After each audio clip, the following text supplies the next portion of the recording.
नमस्कार आदाब। आप देख रहे हैं नारद मुनि लाइव और मैं हूं आपके साथ जुबैर कुरैशी। नारद मुनि लाइव के special segment face to face में आज हमारे मेहमान हैं अंतर्राष्ट्रीय शायर जिन्होंने हिंदुस्तान का पूरे दुनिया में नाम रोशन किया है। जी हाँ, हम बात कर रहे हैं मंजर भोपाली साहब की। मंजर भोपाली साहब कभी न किसी मुद्दे को लेकर मध्य प्रदेश के सरकार से कई बार नाराज़गी जाहिर करते रहते हैं। अभी फिर उनकी नाराज़गी सामने आई है। शिखर जो सम्मान होता है उसको लेकर उन्होंने नाराज़गी जाहिर की। इसी मुद्दे पर आज हम उनसे बातचीत करेंगे और जानेंगे कि आखिर नाराज़गी की वजह क्या है। मंजर साहब, आपका बहुत बहुत स्वागत है। सबसे पहले ये बताइए कि ये जो शिखर सम्मान है इसको लेकर आपकी नाराज़गी फिर सामने आई है, वजह क्या है? देखिए, मध्य प्रदेश सरकार द्वारा और ख़ासतौर से सांस्कृतिक विभाग द्वारा प्रदेश में रहकर जो लोग साहित्य की खिदमत कर रहे हैं, कला की खिदमत कर रहे हैं, वो नाटक, ड्रामे और म्यूज़िकल इसमें जो जा रहे हैं, खिदमत कर रहे हैं, सेवाएं दे रहे हैं, उनको ये सम्मान दिया जाता है। और सिर्फ ये 10-15 साल की बात नहीं है, बल्कि मैं समझता हूँ कि 30-35 साल से ये सम्मान बराबर लोगों को दिया गया, बड़े बड़े लोगों को दिया गया और देना भी चाहिए हुकूमत को। मगर पिछले कई साल से मैं ये देख रहा हूँ कि उर्दू का जो शिखर सम्मान है वो पहले 4 साल में एक बार दिया जाता था।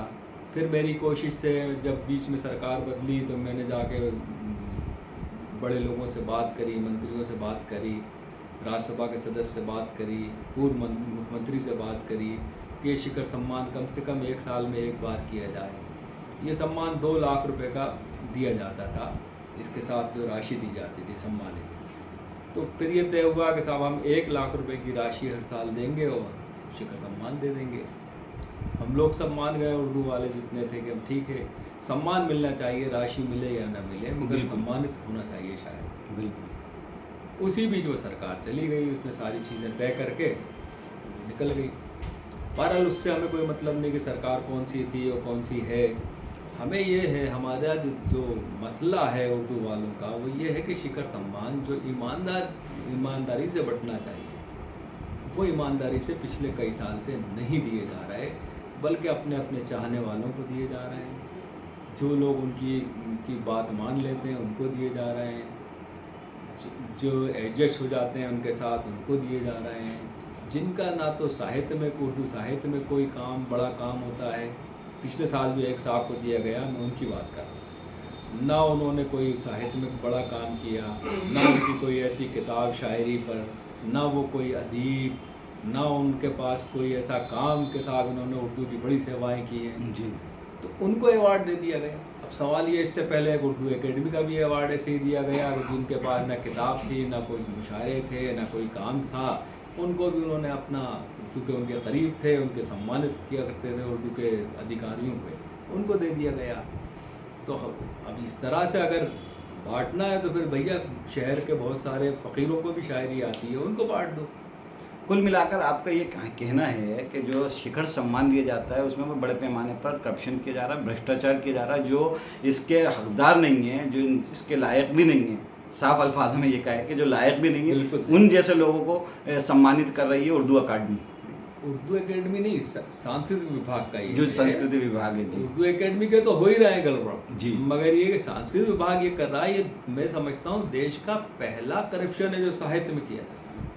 मैंने माननीय मुख्यमंत्री जी को पिछले साल लिखा लेटर, मैंने माननीय गवर्नर साहब को लेटर लिखा, मैंने कमलनाथ जी को भी इस तरफ लेटर लिख के बताया कि ये सब कुछ हो रहा है। मैंने माननीय दिग्विजय सिंह साहब से भी गुजारिश की कि इस पर तवज्जो दीजिए, मगर मैं समझता हूँ कि मेरी आवाज़ में इतना दम था ही नहीं। सिर्फ एक गवर्नर साहब ने ज़रूर मुझे पत्र लिख के बताया कि उन्होंने चीफ सेक्रेटरी साहब को लिख दिया है कि इसकी जांच किया जाए और आइंदा इस तरह का करप्शन नहीं होना चाहिए। आवाज़ की बात करें तो आवाज़ की दुनिया के तो आप बेताज बादशाह हैं। आपकी जो तरन्नुम में जो आपकी वॉइस है, और जब आप पूरा अपनी तरन्नुम में अपनी शायरी पेश करते हैं तो पूरी दुनिया वाह वाह करने लगती है। पूरे आलम में, पूरे मतलब इंटरनेशनल आपकी पर्सनालिटी है, पूरी दुनिया में आप मुशायरे पढ़ते हैं। और वो जब आपके लोग आपके कहते हैं मुकर्रर इरशाद, और जब आपसे तरन्नुम में, आवाज़ में, उस दिलकश आवाज़ में आपसे शायरी करने की बात करते हैं तो आवाज़ तो आपकी पूरी दुनिया जानती है, सुनती है। मैं उस आवाज़ की बात नहीं कर रहा है, मैं उस आवाज़ की बात कर रहा हूँ कि मेरी आवाज़ वहाँ तक नहीं पहुँच पाई। मैं जो चाहता था शायद उन लोगों तक नहीं पहुँचा, या मैंने जो पत्र लिखे थे वो शायद उन लोगों ने इस लायक नहीं समझे कि उसका जवाब भी दिया जाए। मगर गवर्नर साहब का शुक्रिया कि उन्होंने मेरे पत्र को ध्यान से पढ़ा और उस पर एक्शन भी लिया और चीफ सेक्रेटरी को भी लिखा गया। मगर इस बार फिर मुझे ऐसा लग रहा है, मेरे सूत्र बता रहे हैं संस्कृति विभाग के, कि फिर कोई ना कोई गड़बड़ होगी, फिर कोई ना कोई अनजाने आदमी को अवार्ड दे दिया जाएगा, फिर उससे कुछ ना कुछ हासिल कर लिया जाएगा। ये जो करप्शन है कम से कम इसे बंद कर दें। अगर ये नहीं बंद कर पा रही सरकार या संस्कृति विभाग की मंत्री साहिबा, तो मैं उनसे निवेदन करता हूँ, चाहे तो मैं पूरे मध्य प्रदेश के शायरों से, बेशतर शायरों से लिखवा के दे देता हूँ कि ये शिखर सम्मान बंद कर दिया जाए। बल्कि मैं तो ये चाहता हूँ कि उर्दू एकेडमी बंद कर दिया जाए, क्योंकि ना तो ये उर्दू एकेडमी कोई उर्दू के लिए काम तो कर ही नहीं रही, सिवाय मुशायरे करा लो, ड्रामे करा लो, म्यूज़िकल प्रोग्राम करा लो, कोई छोटे मोटे सेमिनार, और वो भी 50 से 60 आदमी हर जगह मौजूद रहते हैं, एक ही चेहरे 25 उनके वीडियो मंगवा लीजिए, उसमें वही लोग मौजूद होते हैं। कोई नया आदमी इक्का दुक्का पहुंच गया तो पहुंच गया। तो वो अपने लोगों के लिए प्रोग्राम करती हैं, 50 आदमियों के लिए, 60 आदमियों के लिए, 100 आदमियों के लिए। इससे ज़्यादा मैं समझता हूँ कि कम ही लोग नज़र आते हैं। मतलब एक सवाल जो है यही है कि आप जो अपनी आवाज़ है जो ज़िम्मेदारों तक आपके तक नहीं पहुंच पा रही है, अपनी आवाज़ ज़िम्मेदार लोगों तक पहुंचाने के लिए आप क्या कदम उठाने जा रहे हैं? अभी तो मैंने अपने फेसबुक पेज पे लिखा है, कल ही लिखा है, गवर्नर साहब का ये लेटर भी मैंने उस पर डाला है, और अपना पत्र जो इन्होंने लिखा था लोगों को, ये देखिए, ये मेरा गवर्नर साहब का पत्र है जी, जो उन्होंने मुझे जवाब दिया है, और चीफ सेक्रेटरी को लिखा है, हिदायत दी है इसके ऊपर तवज्जो दी जाए। ये मैंने उनको लेटर लिखा था, जिसमें दिग्विजय सिंह साहब का भी नाम है, शिवराज सिंह चौहान साहब का भी नाम है, कमलनाथ जी का भी नाम है, गवर्नर साहब का भी नाम है। ये सारे लोगों को मैंने पत्र लिखा था, मगर बदनसीबी ये है कि सिर्फ गवर्नर साहब के अलावा किसी ने इस पर तवज्जो नहीं दी। मगर अब ये मैं समझता हूँ कि क्योंकि अब मेरे पेज पे लाखों लोग मुझे फॉलो करते हैं, और उसके असरात कल से ही नज़र आने लगे कि 100-200 लोगों ने तो मुझे अभी टेलीफोन पे बात करी, कुछ व्हाट्सएप पे बात आ रही हैं, कुछ फेसबुक पे लाइक भी कर रहे हैं, कुछ कमेंट्स भी कर रहे हैं मेरे ख़िलाफ़, तो उससे कोई फ़र्क नहीं, वो ट्रोल भी कर रहे हैं। तो मैं ये चाहता हूँ कि देखिए, अगर मुझसे कोई नाराज़गी कल्चर डिपार्टमेंट की या हुकूमत की है, उसको मैं तस्लीम करता हूँ कि आप मुझसे नाराज़ रहिए, मेरे किसी शेर से आपको तकलीफ़ पहुँची है, मेरी किसी शायरी आपको से तकलीफ़ पहुँची है, या फिर आप मेरी जो मोहब्बत की शायरी है, प्यार की शायरी है, दिलों को जोड़ने वाली शायरी है, वो आपको तकलीफ़ पहुँचा रही है, तो उससे कोई फ़र्क नहीं पड़ता, आप मेरा नाम काट दें और मुझे ब्लैक लिस्टेड कर दें, जैसे किए हुए हैं। मगर भाई, इस शहर में और इस मध्य प्रदेश में इतने बड़े बड़े लोग हैं कि गैर ज़रूरी लोगों को क्यों अवार्ड दिए जाते हैं। यहाँ पर मैं आपको नाम गिना देता हूँ, मैं सिर्फ अपने मध्य प्रदेश की बात, अपने शहर की बात करता हूँ कि यहाँ पर ज़िया फारूक साहब जैसी शख्सियत मौजूद हैं, या नौमान साहब जैसी शख्सियत मौजूद हैं, यहाँ पर इकबाल मसूद मौजूद हैं, यहाँ एक बड़ा नाम ज़फ़र सहबाई है, या बहुत बड़ा नाम मेहताब आलम है, या और भी बदरवास्ती हैं नौजवानों में अगर देना है आपको, ख़ुद डॉक्टर आज़म हैं, उनको दीजिए। मगर सवाल ये कि आप गैर ज़रूरी आदमी को क्यों ला के दे रहे हैं अवार्ड के साहब, जिसके कोई काम नहीं है? कौन सी वजह है, कौन सा उससे एडजस्टमेंट हो जाता है जो आप हर साल का ये रोना डाले हुए हैं कि साहब कभी दिल्ली से बुला के, जो मध्य प्रदेश में 20 साल से नहीं रह रहा है, 50 साल से नहीं रह रहा है, आप उन्हें अवार्ड दे देते हैं। जो मध्य प्रदेश में रह के खिदमत कर रहे हैं उनकी तरफ तवज्जो देना चाहिए। और अगर यही सिलसिला रहा तो जिस रोज़ ये अवार्ड बटेगा उस रोज़ में हो सकता है काले कपड़े पहनने का ऐलान कर दूंगा, और पूरी दुनिया में फिर मध्य प्रदेश सांस्कृतिक विभाग के खिलाफ तहरीक चलाऊंगा। काले कपड़े पहनने से हम थोड़ा माजी में जाते हैं और याददाश्त को उसको ताज़ा करते हैं कि जब उर्दू भवन का नाम हिंदी भवन किया गया था, संस्कृति भवन किया गया था, तब भी आपने इसका पुरजोर विरोध किया था, और आपने विरोध स्वरूप काले कपड़े पहनने की घोषणा की थी। वो लगभग करीब 3 साल तक आपने जितने भी अंतर्राष्ट्रीय मुशायरे हैं, हिंदुस्तान में मुशायरे हुए, सब में आपने काले कपड़े पहनकर अपने कलाम पेश किए थे। उसका क्या नतीजा निकला? देखिए, जो उर्दू एकेडमी का भवन था, इससे मैं शुरू से जुड़ा रहा। मोतीलाल वोरा के ज़माने में 84 में वो ज़मीन अलाट हुई और फिर उसका इफ्तिताह हुआ, संग बुनियाद रखा गया। रसूल अहमद सिद्दीकी साहब मिनिस्टर थे, और इसमें मैं, आरिफ मसूद साहब, और जो उस वक़्त MLA नहीं थे, मोहम्मद सरवर जो उस वक़्त पार्षद नहीं थे, मशकूर मियाँ और रईस भाई, इन सब ने मिलके वो ज़मीनें दिखाई सिद्दीकी साहब को, वोरा जी को मेमोरेंडम देकर हमने वो ज़मीन अलॉट करवाई। जी। उसके बाद एक बजट भी दिया गया, वो फजल ताबिश के ज़माने में वो बिल्डिंग तामीर हुई, वो सचिव थे। जी। और फिर वो जब वो तामीर हो गई तो इत्तेफाक से हुकूमत बदल गई और हुकूमत ने आकर उसका नाम चेंज कर दिया, फिर सांस्कृतिक भवन कर दिया, मुल्ला रमूज़ी के बजाय सांस्कृतिक भवन कर दिया उन्होंने। तो उसका नाम था मुल्ला रमूज़ी, और मैंने जो सिद्दीकी साहब को नाम दिया था वो गुलशन उर्दू दिया था। मगर बदनसीबी से कि कुछ लोग जो ज़माने में उनके करीब थे उन्होंने ज़ातिया मुल्ला रमूज़ी के नाम से वो भवन का नाम रखवा दिया।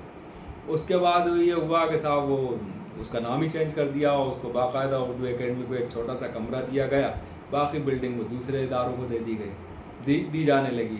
उसके विरोध में हमने काले कपड़े पहने थे, एक बड़ी तहरीक भी चलाई थी, उर्दू बचाओ, उर्दू भवन बचाओ। तो वो 3 साल के बाद उसमें हमें कामयाबी मिली और दोबारा फिर वो मुल्ला रमूज़ी भवन बना दिया गया। तो उसमें कोई ऐसी बात नहीं थी। उर्दू की बात से एक बात याद आ रही है कि एक दौर था हिंदुस्तान में उर्दू को सेकंड लैंग्वेज कहा जाता था। हम चाहे थानों में देखें, चाहे अदालती कार्रवाई में देखें, उर्दू के अल्फाज बहुत ज़्यादा थे और उर्दू अखबार भी काफ़ी तादाद में लोग पढ़ते थे, चाहे अदर कास्ट के लोग भी हैं तो वो भी उर्दू अखबार पढ़ते थे। आज भी मेरा भी कई बहुत दोस्त हैं जो अदर कास्ट के हैं लेकिन उर्दू अखबार पढ़ते थे, जानते थे। अब अगर हम बात करें उर्दू की जो इस बदहाली को लेकर हम बात करें कि उर्दू अब भी एक तरह से ख़त्म होती जा रही है, क्योंकि आप उर्दू हिंदी के एक शायर हैं और पूरे हिंदुस्तान के अलावा पूरी दुनिया में आपको पहचाना जाता है। तो इसकी ख़ास वजह क्या है कि उर्दू लगातार उर्दू का पतन जो हो रहा है उसकी वजह क्या है, इसके कारण क्या है? सबब ये है कि पूरी दुनिया और पूरी सदी चेंज हो गई। ये सदी जो है साइंस और टेक्नोलॉजी की सदी है। ये सदी उर्दू और हिंदी साहित्य की सदी वहीं पर है जिनको शौक़ है शायरी से या कविता से, मगर जिनको अपना मुस्तक़बिल बनाना है वो साइंस और टेक्नोलॉजी, सॉफ्टवेयर इंजीनियर बनना चाह रहे हैं, कोई डॉक्टर बनना चाह रहा है, कोई उससे आगे की बात सोच रहा है, बड़े बड़े पैकेज हासिल करना चाह रहे हैं। तो बच्चों में वो तालीम का सिलसिला जो फिर इंग्लिश हमारे यहाँ हावी हो गई, सिर्फ उर्दू के साथ प्रॉब्लम नहीं आ रही। मैं तो देख रहा हूँ कि हमारी जो कौमी ज़बान है, राष्ट्रीय ज़बान है, हिंदी भी इस वक्त सर्वाइव कर रही है कि किसी न किसी तरीके से वो अपना वजूद बचा ले। तो मैं समझता हूँ दोनों ही ज़बानों के लिए मुश्किल वक्त है और ये वक्त जब तक नर्सरी से नहीं तालीम दी जाएगी उर्दू की, या घर में तालीम नहीं दी जाएगी, या बच्चों में शौक़ नहीं पैदा किया जाएगा उर्दू पढ़ने का, जब तक नहीं आएगा। इदारे कोई भी हो, चाहे वो मेरी तंजीम हो या उर्दू एकेडमियाँ हों या कल्चर डिपार्टमेंट उर्दू के लिए काम करता है, बैनर वो दूसरी ज़बानों में लगा देते हैं, वो भी ठीक नहीं है। काम सारा है दूसरी ज़बान में हो रहा है, वक्फ बोर्ड में जितना काम हो रहा है दूसरी ज़बान में हो रहा है। तो उर्दू लिखने की आदत, उर्दू पढ़ने की आदत धीरे धीरे छूटती जा रही है। मगर ये नहीं सोचेंगे कौमी ज़बान को भी हमें बचाना है और उर्दू को भी महफूज रखना है। एक जो सबसे बड़ा सवाल बार बार जहन में आता है कि जिस तरह से हिंदी को बचाने के लिए, जैसा कहा कि हिंदी भी सफ़र कर रही है हिंदुस्तान में, तो हिंदी को बचाने के लिए हिंदी दिवस मनाया जाता है हर साल। आपको नहीं लगता कि जिस तरह से हिंदी दिवस मनाया जाता है उर्दू दिवस भी इसी तरह मनाया जाना चाहिए? बिल्कुल मनाना चाहिए, बिल्कुल काम करना चाहिए, मगर हमारी बदनसीबी तो ये है कि हम जिस मिल्लत से या जिस इस्लाम जिस तबके से ताल्लुक़ रखते हैं वहाँ माजी में जो लोग गुज़र चुके हैं हम उनकी याद नहीं मनाते। मौलाना आज़ाद कल शिक्षक दिवस था, कितने लोगों ने मौलाना आज़ाद को याद किया। हम अपने बुज़ुर्गों को याद करना ही छोड़ दिया हमने। हम अपनी जड़ों से कट चुके हैं। जो लोग जड़ों से कट जाते हैं, जो अपने माजी से कट जाते हैं, वो मुस्तक़बिल में भी कुछ हासिल नहीं कर पाते। हमें अपने माजी पे ध्यान देना चाहिए, चाहे वो बरकतुल्लाह भोपाली साहब हों, चाहे पंडित जवाहरलाल नेहरू साहब हों, चाहे अटल बिहारी वाजपेयी साहब हों, चाहे हमारे मौलाना आज़ाद साहब हों, मौलाना अबुल कलाम साहब आज़ाद हों या कलाम साहब हों, इन सबको हमें याद करना चाहिए, इनकी बरसियाँ मनाना चाहिए, इनकी जयंतियाँ मनाना चाहिए और इनके बारे में बच्चों को बताना चाहिए। हम अकबर की बात तो कर रहे हैं, अकबर से हमारा कोई नाता नहीं। हम औरंगज़ेब की बात कर रहे हैं, हम जज्बाती हो जाते हैं, औरंगज़ेब से हमारा क्या नाता भाई? 200 साल 400 साल पुरानी बातें, 800 साल पुरानी बातें क्यों कर रहे हैं? हमारे माजी में जो लोग बहुत ही अहम तरीन थे, गांधी जी को कोई याद नहीं कर रहा, गांधी जी के लिए सब ये मामूली सी एक जयंती, अरे भाई गांधी जी के लिए भी आप बड़ा पैमाने पे, इससे बड़ा कोई दुनिया में आदमी नहीं, दुनिया तस्लीम करती है कि आप इस तरीके की शख्सियतों को याद रखिए, अपने माजी को याद रखिए, अपनी ज़बानों को महफूज करिए, अपनी तहज़ीब को महफूज करिए और अपने हिंदुस्तान को एक खूबसूरत गुलदस्ता बनाइए। ये जब ही बन सकता है जब हिंदू, मुस्लिम, सिख, ईसाई एक प्लेटफॉर्म पर आएँ और सबको ये हक़ हो कि वो अपने अपने मजहबी दायरे में रह के हिंदुस्तान की खिदमत करें। आपने एक बात कही कि जड़ों से कट चुके हैं लोग, वापस जड़ों से जोड़ने के लिए क्या किया जाना चाहिए लोगों को? देखिए, अच्छी तालीम हासिल करना चाहिए, अच्छा इंसान बनाना चाहिए, बच्चों को खूबसूरत तरबियत देना चाहिए, बच्चों के जहन में ये सब बातें डालना चाहिए कि देखो मौलाना आज़ाद ये थे, देखो अटल बिहारी वाजपेयी साहब ये थे, देखो शास्त्री जी ये थे, देखो नेहरू जी ने ये किया, इंदिरा जी ने ये किया, महात्मा गांधी ने ये किया, या कोई भी महापुरुष हो उसने ये काम किया है। अगर आपको अच्छे आइडियल बच्चा बनाना है तो उसको अपने माजी से जोड़ना चाहिए। और दूसरी बात है कि अच्छी से अच्छी तालीम बच्चों को दें और अच्छी तरबियत दें। घर से जो तरबियत मिलेगी वही आगे जाकर वो अपनी यूनिवर्सिटियों में या अपनी ज़िंदगी में उसका सबसे ज़्यादा फ़ायदा वही उसी तरबियत का उसे मिलेगा। दोस्तों, अगर हम बात कर रहे हैं एक इंटरनेशनल शायर, अंतर्राष्ट्रीय शायर मंजर भोपाली साहब से, और अगर मंजर भोपाली साहब के साथ अगर हम बातचीत करें और उनसे कुछ उनकी शायरी न सुने तो ये गलत होगा, अच्छा नहीं होगा, आप लोगों के साथ ऐसा लगेगा नाइंसाफ़ी। तो मैं मंजर भाई से गुजारिश करूंगा कि कुछ आज के जो सिनेरियो चल रहा है, जो आज का माहौल चल रहा है, उस पर कुछ आपका हमारे दर्शकों को उस कलाम से आप थोड़ा सा रूबरू कराने की कोशिश करें। देखिए, आज का माहौल कुछ ऐसा नहीं चल रहा जैसा लोग महसूस कर रहे हैं। मैं इस माहौल से कोई खौफज़दा नहीं हूँ। ये हवाएं हैं, ये आंधियाँ हैं, ये नफ़रतों की आंधियाँ हों या मोहब्बतों की आंधियाँ हों, ये चलती रहती हैं। इससे परेशान होने की ज़रूरत नहीं है। ये आज जो नफ़रत की आंधी चल रही है या ये जो हवाएं चल रही हैं धुंध, ये सब धीरे धीरे ख़त्म हो जाएंगी। हिंदुस्तान बहुत बड़ा मुल्क है, हिंदुस्तान बहुत ही प्यारा मुल्क है। यहाँ हमेशा जब जब अक़लियत ख़तरे में आई, हमारे बहुसंख्यक लोगों ने आकर उसकी सरपरस्ती करी, उसकी मदद करी, उसकी इमदाद करी और उसके बाद उसे फिर वहाँ पर ला के खड़ा कर दिया जहाँ पर वो पहले मौजूद था। तो घबराने की या परेशान होने की या डरने की ज़रूरत नहीं है। ये मुल्क जितना उनका है उतना हमारा है। मुल्क की मिट्टी से मोहब्बत कीजिए, मुल्क के लोगों से मोहब्बत कीजिए। ये मत समझिए कि ये फ़ला मज़हब का आदमी है, ये फ़ला मज़हब का आदमी है। ये हमें ख़त्म करना होगा। जब ही हम इस मुल्क को विश्व गुरु बना सकते हैं। अगर हम किसी एक तबके को नज़रअंदाज करके कहें कि हम विश्व गुरु बन जाएंगे तो मैं समझता हूँ मुमकिन ही नहीं है। पूरी दुनिया आपकी तरफ देख रही है। इस वक्त हिंदुस्तान के लिए बहुत बड़ा मौका है कि वो विश्व गुरु बने और बन सकता है। मैं तो कह रहा हूँ पिछले 10-15 साल हमारे हिंदुस्तान के सुनहरा इतिहास लिखने का मौका है इस 10-15 साल के अंदर, और हम लिख सकते हैं। मगर शर्त यही है कि जो नफ़रतों की आंधियाँ चल रही हैं इन्हें ख़त्म कर देना चाहिए। दो शायरी तो जो चाहे कीजिए, कोई सज़ा तो है ही नहीं। जो चाहे कीजिए, कोई सज़ा तो है ही नहीं।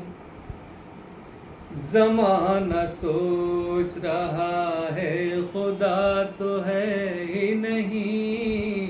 ज़माना सोच रहा है, खुदा तो है ही नहीं। बचाने आएंगी रहमत की बारिशें कैसे,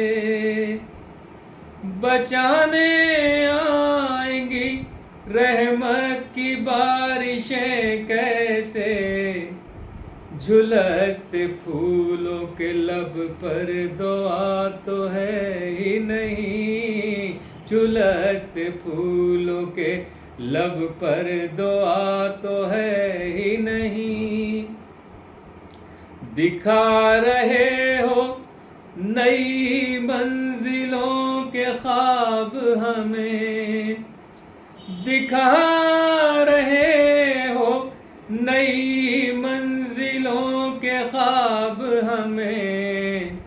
तुम्हारे पास कोई रास्ता तो है ही नहीं, तुम्हारे पास कोई रास्ता तो है ही नहीं। वो अपने चेहरे के दागों पे क्यों ना फख्र करें, वो अपने चेहरे के दागों पे क्यों ना फख्र करें। अब उनके पास कोई आईना तो है ही नहीं, अब उनके पास कोई आईना तो है ही नहीं।